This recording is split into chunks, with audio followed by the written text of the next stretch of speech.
Chapter 11. Sidewalks to Success. Several years ago, when Shasta College was being constructed in Redding, California, the contractor didn't install the sidewalks immediately after finishing the building. Instead, he planted lawn all around the entire campus and then waited a year to see where the people wore out the grass. When the year was over, the contractor poured sidewalks in the worn sections of the lawn so that the walkways followed the actual routes of the students and faculty. We all need pathways, structures that take into account our strengths, maximize our purposes, and cover our weaknesses.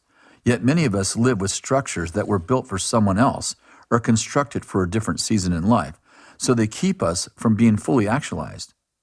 You might be asking how important it is to have a structure designed specifically for you. Well, let me give you a great example of how structures can make or break you. When America's forefathers drafted our Constitution, they were interested in creating a very different governmental structure than the British monarchy that once ruled them. They thought Britain's king had way too much power. In response, they created a constitutional republic to limit our president's authority and balance the decision-making power among three branches of government and the majority of our citizens.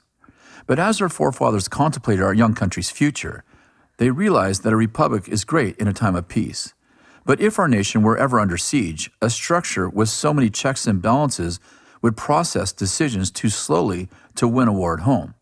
With this in mind, they provided something in the Constitution called martial law. When Congress enacts martial law, our government is transformed into a military structure. This empowers our president to make decisions necessary to win battles without the time constraints that congressional approval required in peacetime. Even if the United States had the greatest military general in the history of the world as our president, without martial law, the governmental structure itself would restrict his or her ability to lead our forces into victory. It's clearly important to have the right structure in place for the right season. Is it possible that your current life structure was built for a different season, that you have been struggling to reach your destiny simply because of an outdated way of doing things? Let's look at an antiquated structure that resisted a new epic season in history.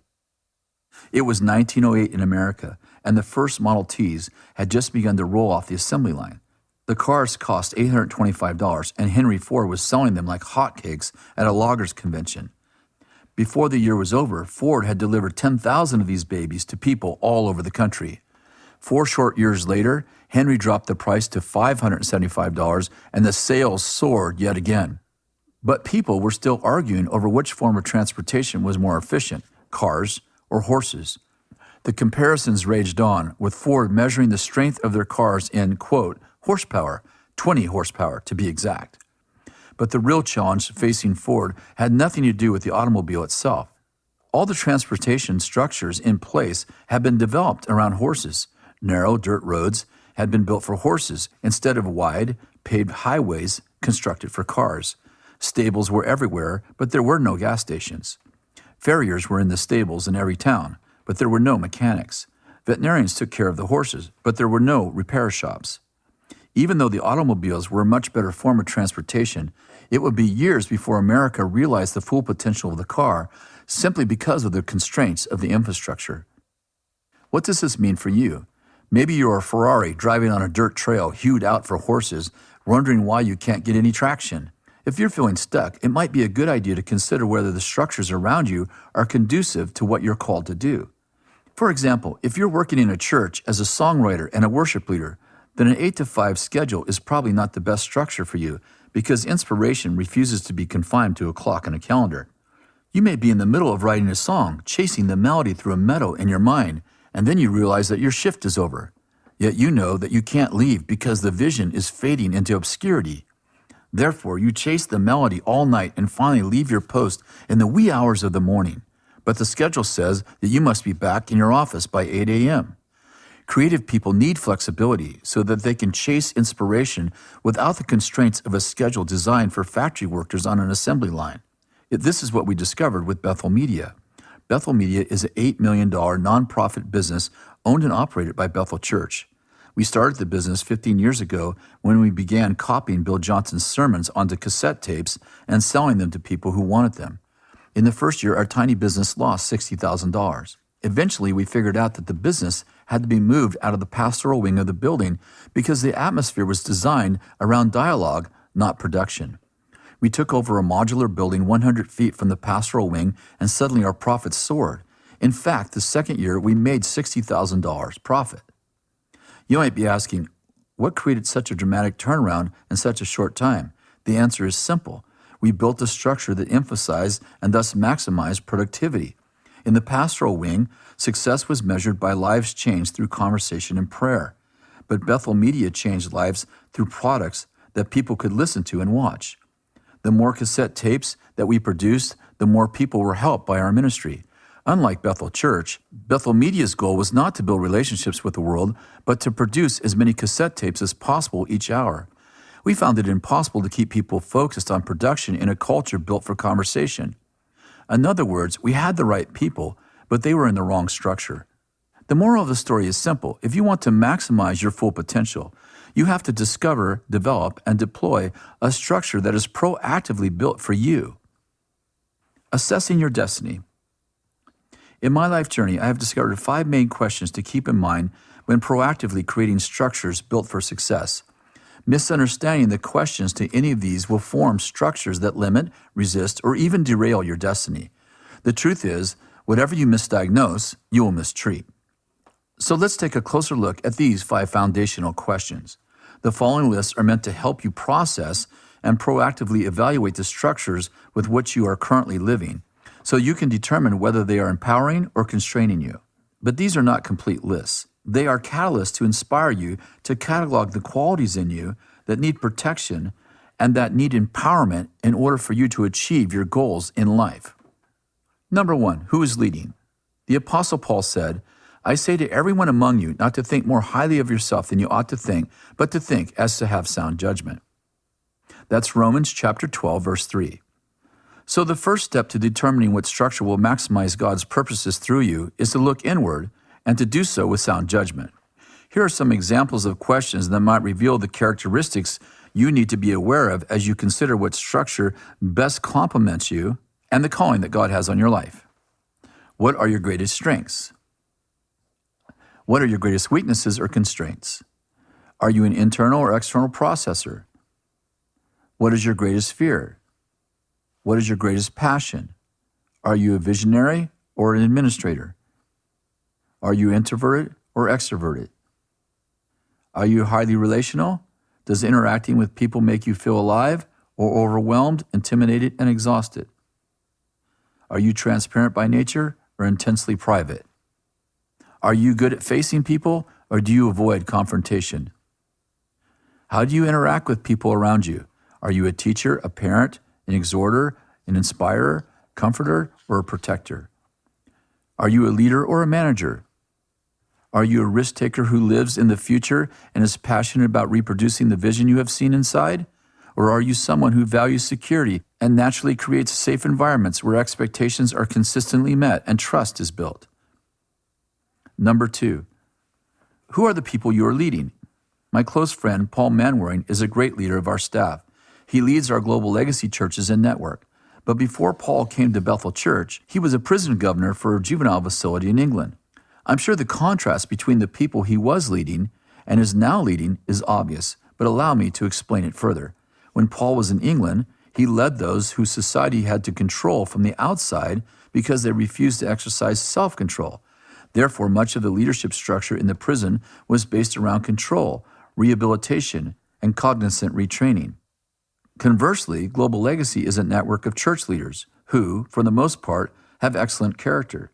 They have gathered of their own free wills to be inspired, trained, and equipped to grow their churches and transform their cities. Imagine what would have happened if Paul had established the same structure for his Global Legacy leaders as he used in his juvenile prisons, or vice versa. Frankly, leaders make this mistake all the time. They take the structures that worked for them previously and superimpose them over their new leadership assignments. Then they wonder why they used to be successful, but they aren't anymore.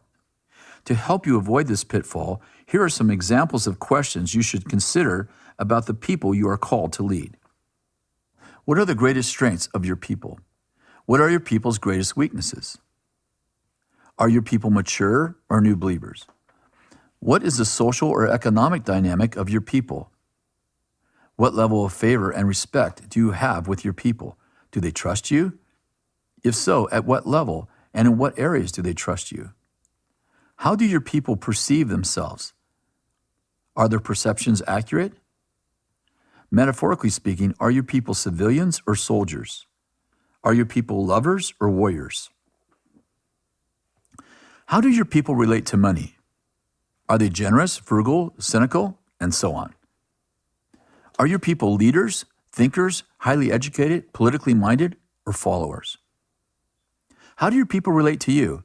Are they your family, friends, workers, slaves, etc.? How would your people see you? As their parent, leader, boss, friend, spiritual guru, or something else? Are your followers infants, children, teenagers, sons and daughters, fathers and mothers, or grandfathers and grandmothers? When people come into your organization, do they think it's a hospital, a counseling center, an army barracks, a school, a country club, a family reunion, a worship center, a bomb shelter, or a party? What are the spiritual, mental, and physical conditions of your followers? Are they tired, zealous, sick, healthy, wounded, fragile, strong, hopeless, hungry, overfed, or full of faith? Number 3. In what season are you leading? The Israelites living in exile in Babylon taught us that life happens in seasons. Read Ecclesiastes chapter 3, verses 1 through 8 introspectively and consider what might be your current season. There's an appointed time for everything, and there's a time for every event under heaven, a time to give birth, a time to die, a time to plant, a time to uproot what is planted, a time to kill and a time to heal, a time to tear down and a time to build, a time to weep and a time to laugh, a time to mourn and a time to dance, a time to throw stones and a time to gather stones, a time to embrace and a time to shun embracing, a time to search and a time to give up as lost, a time to keep and a time to throw away, a time to tear apart and a time to sew together, a time to be silent and a time to speak, a time to love and a time to hate, a time for war and a time for peace.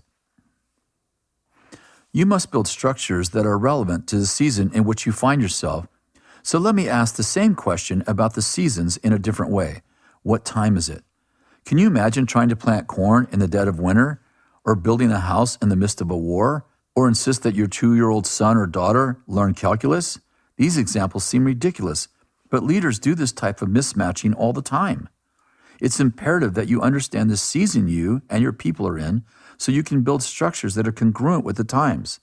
Otherwise, you might find yourself trying to snow ski in the middle of the summer. Asking yourself the right questions about timing is key to building great roads to your destination, so it'd be wise to consider these kinds of questions for every sphere you lead. In other words, if your family's in one season and your business is in another, then 2 completely different structures are required. Here are some questions to get you started, but you'd be wise to develop your own questions that are relevant to you and to the organization you are leading. Is it a time of war or peace? Is it winter or harvest time? If your group were a house, would it be time to lay the foundation or install the roof or decorate the house? Is it time to tear down or time to build? Where is your organization in its life cycle? A startup, growing, mature, in decline, or starting over? Metaphorically speaking, is it time to rest by the still waters, walk through the valley of the shadow of death, or celebrate your victories? If this organization were a person, where would he or she be in life? Having children? Raising teenagers? Marrying off sons and daughters? Writing a will? Or transitioning to the succession plan? Number 4, what are you called to accomplish in this season? As you're determining what your calling is during this time and what structures would support it, remember all we've considered thus far, including who are you as a leader, who is it specifically that you are leading, and their levels of experience and capability, and in what season are you leading them in. You must also consider your organization or community as a whole. Here are some examples of questions regarding what you're called to accomplish. And again, I encourage you to come up with your own questions that fit you and your organization you are leading. What is the mission, the why of your organization? What is the vision, the what of your organization? What are the plans, the how of your organization to fulfill its mission and see its vision accomplished? What are the goals, the when of your organization? List specific accomplishments with timelines. What has already been accomplished to fulfill the mission and vision of your organization? What has yet to be accomplished to fulfill your mission and vision? What are the prophetic words concerning your organization's purpose, identity, and destiny? What must be done but cannot be accomplished in this season, and why? What miracles must take place to see the goals of this season fulfilled? Number 5, what core values are guiding you in life and leadership? When Kathy and I started our auto parts stores, we made choices that determine who we are as a company and how we will operate. We had to decide which 2 of these 3 core values would define the life of our business. Price. Would we always try to have the cheapest price? Quality. Will we always offer the best parts? Service. Will we provide the best service in the world? Maybe you're asking, why couldn't you just have the cheapest price, sell the best quality parts, and give excellent service all at the same time? Well, it's really simple economics. It costs money to provide great service because excellent service is directly related to the quality of our people and the number of employees required to service the customers. Quality parts also cost more than bargain brands. Therefore, if you're going to try to have the lowest price and deliver the highest quality parts while also giving the best service, we wouldn't be able to compete. Our competitors could simply choose to set the best prices, provide great quality parts, and give very little service. Then we would go broke trying to fund our great service through the same profit margins as our competitors who are paying thousands of dollars less in payroll. In the end, we decided that excellent service and quality parts would be the 2 core values of our company. We would stay within 5% of our competitors' prices and then use the extra money to fund our world-class service. We were located in a small town of 3,500 people, and we were located an hour from the nearest city, so 90% of our business came from the auto repair shops in town. Our challenge was getting the right parts to our customers as quickly as possible, which meant finding the right warehouses and then delivering products to our customers efficiently. We did some research and found 3 huge warehouses that would service us. The closest one was an hour away, and the others were about 3 hours away. With an efficient system of communication and an intricate collaborative delivery system, we provided a parts delivery service that made FedEx look like the Pony Express. Our customers could order parts by 10 a.m. and receive them by noon. If they ordered parts by noon, they received them by 2, and so on. In the evenings, our customers could place orders until 6 p.m., and they would receive them at 6 a.m. the next morning. We made more than $50 million worth of inventory available to our customers, delivered to their doors within 2 business hours. We maintained our values of quality parts and excellent service, and we eventually found success. As you can see, nailing down your core values greatly affects the chemistry of your organization and determines who you will be to the world around you. Here are some examples of questions that might help you understand your core values and how they affect your structure. Name 10 of your personal distinctions, that is, your core values that give you your unique DNA. What virtues determine the boundaries of your behavior? Which core values dictate what you allow yourself to dream about or desire? Which core values do you use to interpret how events in life relate to God? How do you determine which circumstances in life are attributed to God and which are attributed to the devil?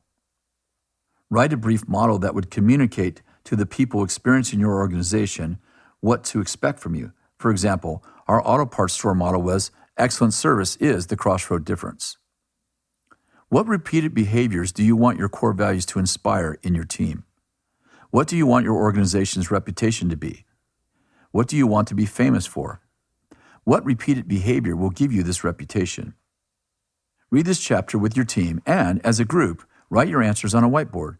Not only will clarity come from this interaction with your team, but an image or a vision of who you are called to be and what you are called to do may emerge. Now go forward and structure your holy mission.